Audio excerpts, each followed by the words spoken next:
মই প্ৰণৱ। ঠাণ্ডা ঠাণ্ডা বতৰ, ঠাণ্ডা বতৰত যদি চুপ এগিলাচ পায় তেতিয়া মজাই বেলেগ, নহয় জানো? আজি আপোনালোকলৈ লৈ আহিছোঁ মাছৰুম চুপ।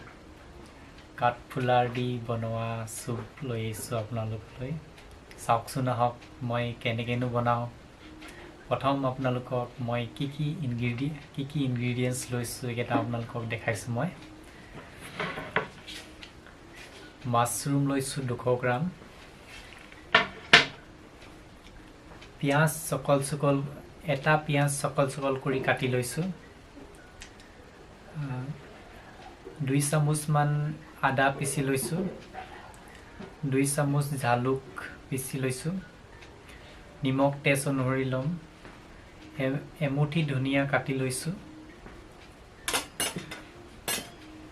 এটা নেমু ৰস চেপি লৈছোঁ।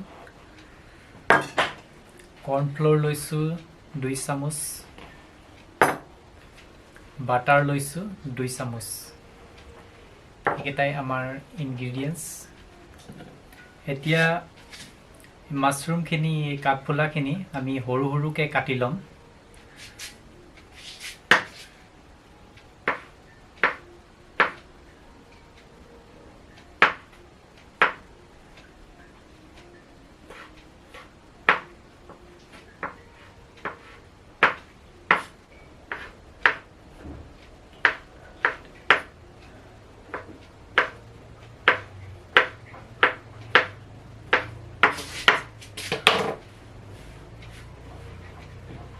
এতিয়া আমাৰ কাঠফুলাখিনি কাটা হৈ গৈছে।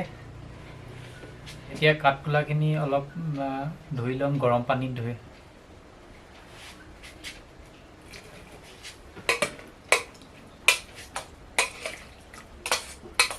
এতিয়া ধুই ল'লোঁ কাঠফুলাখিনি। এইটো গৰম কৰি ল'লোঁ।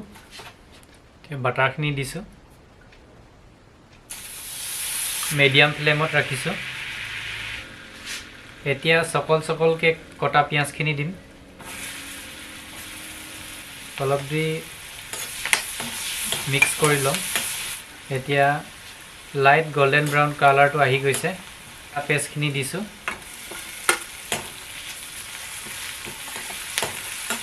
অলপ দি চলাই ল'ম। কাঠফুলাখিনি দি দিম।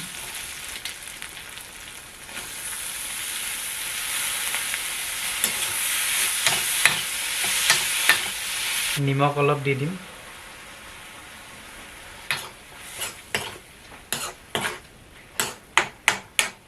জালুকৰ গুড়াখিনি দি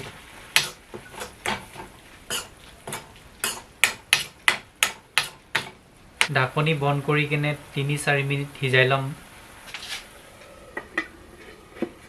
এতিয়া ঢাকনিখন বন্ধ কৰি 3 মিনিট সিজাই ল'লোঁ।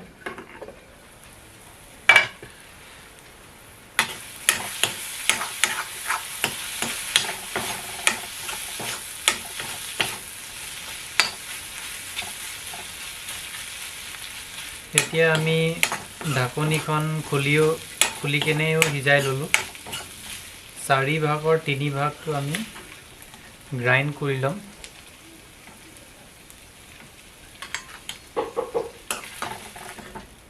ইয়াৰ 4 ভাগৰ 3 ভাগ গ্ৰাইণ্ড কৰি ল'ম।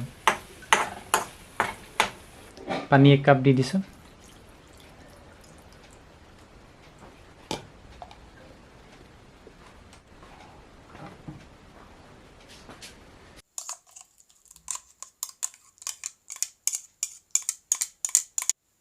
পানী 1 কাপ দিয়া আছিলে, এতিয়া আৰু 1 কাপ দি দিছোঁ।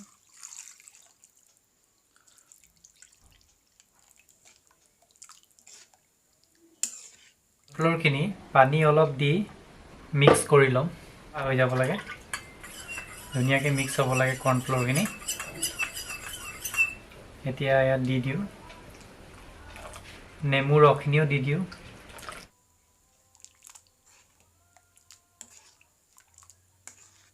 এতিয়া মিডিয়াম ফ্লেমত ৰাখি 2-3 মিনিট আমি আকৌ সিজাই ল'ম। 2-3 মিনিট। এতিয়া 3 মিনিট হৈ গ'ল। এতিয়া আমাৰ মাছৰুম চুপ ৰেডি হৈ গৈছে। এতিয়া লাষ্টত এই ধনিয়া পাত দি দিম।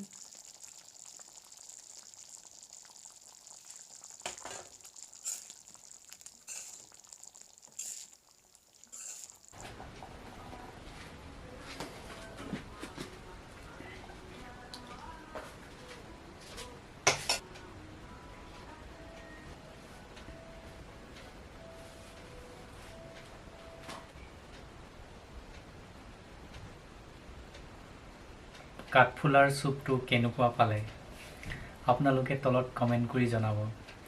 যদি ভিডিঅ'টো আপোনালোকক ভাল লাগিলে তেতিয়াহ'লে লাইক কৰিব, কমেণ্ট কৰিব, শ্বেয়াৰ কৰিব আৰু ছাবস্ক্ৰাইব কৰিবলৈ নাপাহৰিব আৰু ছাইডত থকা বেল আইকনটো ক্লিক কৰি দিব যাতে আপোনালোকে মোৰ নতুন নতুন আপলোড ভিডিঅ'বিলাক পাই থাকে। Thank U.